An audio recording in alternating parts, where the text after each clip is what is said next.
ప్రేక్షకులకు నమస్కారం. ఈ రోజు మనతో పాటు ఉన్నారు ప్రముఖ ఆధ్యాత్మికవేత్త, ఆస్ట్రో న్యూమరాలజిస్ట్, శ్రీ విద్యా ఉపాసకురాలు శ్రీమతి జయప్రద గారు మనతో పాటు ఉన్నారు. మేడం గారితో మాట్లాడి మన సందేహాలని తెలుసుకుందాం. నమస్తే అమ్మ. నమస్తే అమ్మ. శ్రీమాత్రే నమః.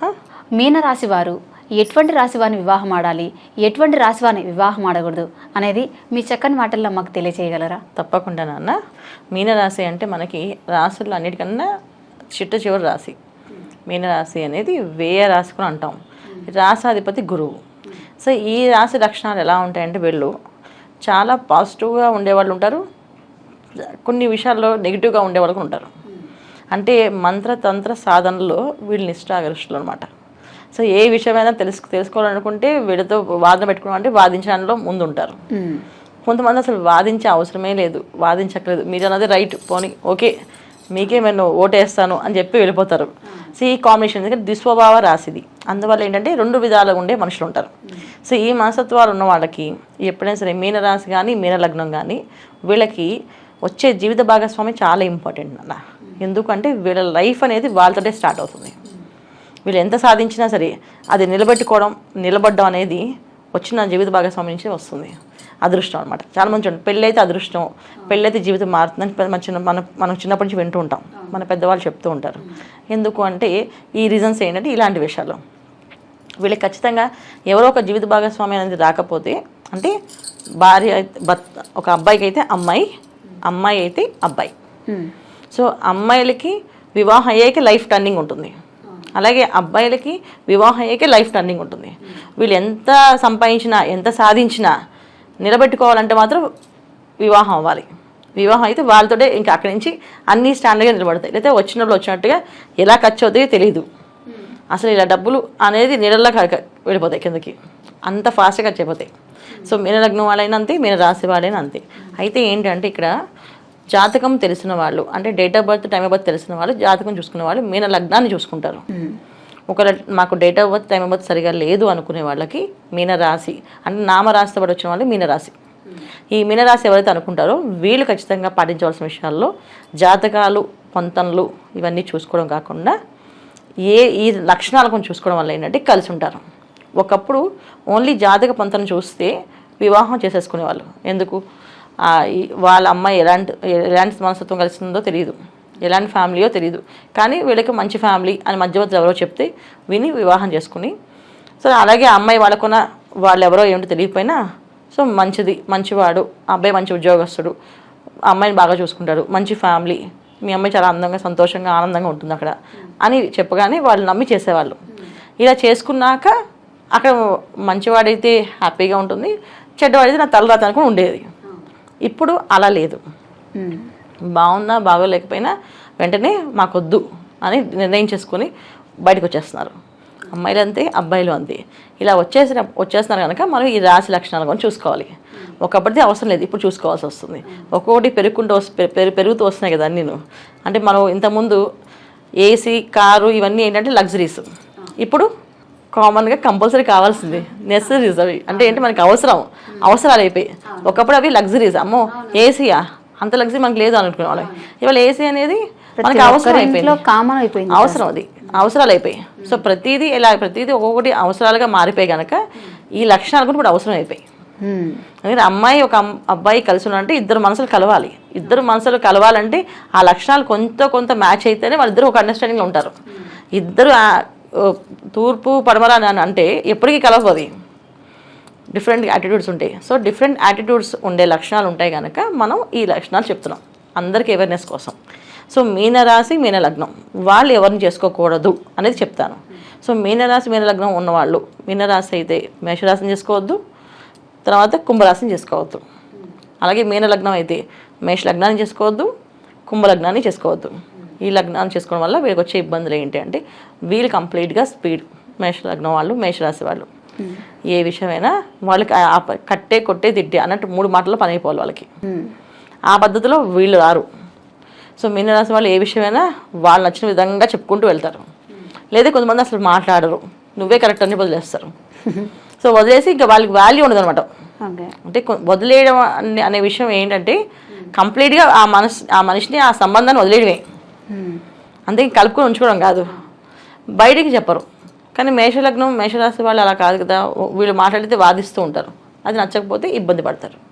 అలాగే కుంభరాశి కుంభలగ్నం వాళ్ళు ఏంటంటే వీళ్ళకి ఎందుకు మ్యాచ్ అవ్వదు అంటే జనరల్గా వీళ్ళకుండే ఆలోచన విధానం ఏంటంటే ఏదో ఒక పని వ్యాపకం చేసుకుంటూ వెళ్ళాం. కానీ మీనరాశిలో మీనలగ్నంలో ఒక్కొక్కసారి ఏంటి ఉంటే ఫుల్ ఎంజాయ్ చేసే వాళ్ళు ఉంటారు, లేదా పూజా సాంప్రదాయాలు పాటించే వాళ్ళు ఉంటారు, లేదా ఆధ్యాత్మిక చింతన అంటే ఏదో గ్రంథాలు చదువుతూ దాని మీద విశ్లేషణ చేస్తూ దాన్ని అనాలిసిస్ చేస్తూ దాని మీదే ఉంటారు.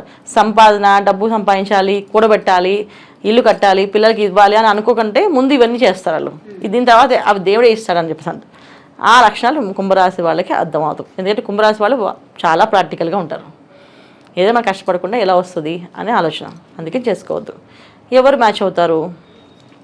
వృషభ రాశి వాళ్ళు కూడా మధ్యస్థంగా మ్యాచ్ అవుతారు. ఒక్కొక్కసారి మ్యాచ్ అవ్వచ్చు, ఒకసారి మ్యాచ్ అవ్వకపోవచ్చు, అది ఇబ్బంది. నెక్స్ట్ ఎవరు మ్యాచ్ అవుతారు? మిథునం వాళ్ళు, మిథున లగ్నం వాళ్ళు, మిథున రాశి వాళ్ళు మీనరాశి వాళ్ళకి మీన లగ్నం వాళ్ళకి మ్యాచ్ అవుతారు. ఎందుకు మ్యాచ్ అవుతారంటే వాళ్ళ విషయంలో వీళ్ళు ఏం చెప్పినా వాళ్ళు అనుకుని వాళ్ళు చేస్తుంటారు. ఫైనల్గా వాళ్ళు కొంచెం స్ట్రాంగ్గా ఉంటారు. సో ఏ విషయమైనా వీళ్ళు చాలా స్ట్రాంగ్గా ఉంటారు కనుక. ఎందుకంటే మీన లగ్నం వాళ్ళు మీనరాశి వాళ్ళకి డబ్బులు చేతులు ఆగవు. సో ఆర్థిక మాన్యాన్ని కాపాడాలంటే లైఫ్ పార్ట్నరే ఇంపార్టెంట్. ఇక్కడ వచ్చి మీకు చెప్తేనే ఈయనన్నీ ఏమండి మీరు ఇలా ఖర్చు పెడుతున్నారు, ఇక్కడ ఖర్చు పెడుతున్నారు, ఈ లెక్కలు చూసుకోండి, ఒకసారి చూడండి అంటే వింటారు. అలాగే అమ్మాయి అనుకో, అబ్బాయి చెప్పింది వింటుంది. నువ్వు ఎంత ఖర్చు పెడతావు, ఇక్కడ వృధా చేస్తున్నావు, ఇక్కడ ఎంత లాస్ అవుతుంది, చూడు మనకి ఇంత లాస్ అయిందంటే అయ్యో నెక్స్ట్ టైం చేయకూడదు చూస్తానండి, ఎలా చేయాలో చెప్పండి అని చెప్పి అని అడుగుతుంది. ఆ ప్రకారం వెళ్తుంది. సో ఈ కాంబినేషన్ వీళ్ళకి వినే లక్షణం ఉంది కనుక వీళ్ళకి గైడ్ చేసే వాళ్ళు కరెక్ట్గా రావాలి. వీళ్ళు వినకపోయారు అనుకో ఎవరు వచ్చినా ఇక ఇబ్బందులే, ఇంకా వచ్చిన ఇబ్బందులే. కానీ ఎప్పుడైతే వీళ్ళు వినే లక్షణం మీనరాశి వాళ్ళకి చెప్తే వినే లక్షణం ఉంది కనుక మంచి వాళ్ళు కరెక్ట్ గైడ్ చేసే వాళ్ళు రాకపోతే ఇబ్బంది పడతారు ఇద్దరు కలిసి. సో వృషభ రాశి వాళ్ళు ఒకసారి గైడ్ చేస్తారు, ఒకసారి గైడ్ చేయరు. అదే మిథున లగ్నం వాళ్ళు పర్ఫెక్ట్గా గైడ్ చేస్తారు. తర్వాత ఇంకెవరు మ్యాచ్ అవుతారు? కర్కాటక రాశి వాళ్ళు. సో వీళ్ళకి చాలా ఈజీగా కలుస్తుంది అన్ని విషయాల్లోని. ఎక్కడ ఖర్చు పెట్టాలి, ఎక్కడ తగ్గించాలి, ఎక్కడ పెంచాలి అనేది అన్ని విషయాలు సలహాలు చెప్తూ ఉంటారు. వాళ్ళకి అండర్స్టాండింగ్ చాలా బాగుంటుంది, చాలా హ్యాపీ లైఫ్ లీడ్ చేయగలుగుతారు. మీనరాశి కర్కాటక రాశి ఈ కాంబినేషన్. సో ఇలాంటి కాంబినేషన్ మనం చూసుకోవడం వల్ల ఏంటంటే మనకుండే జీవితంలో వచ్చే ఒడిదుడుకుల నుంచి బయటపడతాం. ఎందుకంటే ఇవాళ రోజున వివాహం అనేది ఒక ఈవెంట్గా చేసేసుకొని అయిపోయిన తర్వాత దాన్ని వదిలేస్తున్నారు. నచ్చలేదు, మేము విడిపోయాం. ఇప్పుడు చేసిన ఫోటోషూట్స్ పోయి, మెహందీ ఫంక్షన్స్ పోయి, హల్దీ ఫంక్షన్స్ పోయి, కాంబినేషన్స్ పోయి, అందరితో దిగిన ఫోటోలు పోయి, అన్నీ పోయాయి. అవును. మాకు నచ్చలేదు, మా మనసుకు నచ్చలేదు, అందుకు తీసేసాం. కరెక్టే, ఎందుకంటే మనసుకు సంబంధించిన వ్యవహారం కదా ఇది. మనసు నచ్చకపోతే వదిలేయడమే కరెక్టే.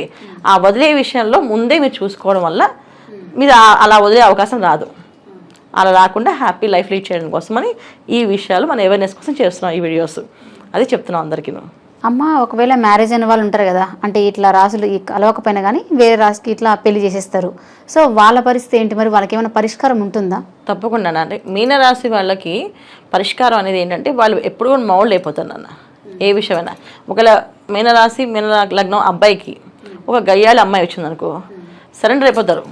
ఇంకంతే పడదు, అప్పచెప్పేవే. తెచ్చిన డబ్బు తెచ్చేట అప్పచెప్పేస్తారు. నువ్వు ఇష్టం, నువ్వేం చెప్తా చేస్తాను, నువ్వు నన్ను మాత్రం సతాయించుకో, ఇంత అన్నం పెట్టు చాలా టైంకి, తినేసి పడుకుంటాను, నువ్వు కూర్చుంటా, టీవీ చూడడం చూస్తా, లేదా ఇంట్లో ఉంటా అని చెప్పేస్తారు.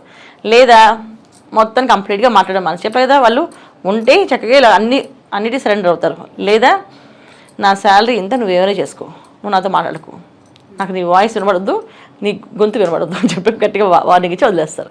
ఈ కాంబినేషన్స్ మీనరాశి వాళ్ళది. సో ఉంటే అలాగే ఉంటారు, ఇలాగే ఉంటారు, కానీ వాళ్ళు విడిపోవడానికి ఇష్టపడరు. ఇప్పుడు వేరే రాశులు చేసుకున్నాను అనుకో, ఖచ్చితంగా వాళ్ళు విడిపోతాం అంటే సరే ఇష్టం వెళ్ళిపో అంటారు అండి. సో వీళ్ళు కావాలని పట్టుకోవడానికి అనేది వీళ్ళు దొరకడమే అదృష్టం. విధంగా మీనరాశి వాళ్ళని చేసుకోవడం అంటే ఒక అదృష్టం. ఎందుకంటే అమ్మాయి అయినా అబ్బాయి అయినా చెప్పిన వాటి వినేవాళ్ళు దొరకడం కష్టం కదా ఇవాళ రోజున. సో అందుకని మ్యాక్సిమం గొడవలు అయితే రావు నాకు తెలిసి. ఇలాంటి వీడియో ఒకవేళ అలా మాకు సంబంధం వచ్చిన ఇబ్బందులు ఉన్నాయి అనుకుంటే గురువారం రోజున, ప్రతి గురువారం సాయంకాలం ప్రదోషకాలంలో, అంటే సాయంకాలం ప్రదోషకాలం అంటే ఎప్పుడు వస్తుందంటే సాయంత్రం 5:30 నుంచి 6:30 వరకు. ఈ టైంలో ఏంటంటే కొన్ని శివాలయాల్లో నందీశ్వరికి అభిషేకాలు చేస్తారు. సో ఎప్పుడైతే శివుడికి నందీశ్వరికి అభిషేకాలు జరిగే ఆలయాలకు మీరు వెళ్ళడం, దర్శించుకోవడం వల్ల చిన్న మనస్పర్ధలు ఉన్నవి తొలగిపోతాయి. అలా 11 గురువారాలు వెళ్తే ఆ మనస్పర్ధల నుంచి బయటపడే అవకాశం ఎక్కువగా ఉంటుంది. ఇవి చేసుకోవచ్చు నాన్న. ఇవి వీళ్ళు చేసుకోవాల్సిన పరిహారాలు, నియమాలు. మీనరాశి వారు ఎటువంటి రాశి వారిని పెళ్లి చేసుకుంటే సంతోషంగా ఉంటారని చాలా చక్కగా వివరించారు. ధన్యవాదాలు. నమస్తే అమ్మ. శ్రీమాత్రే నమః.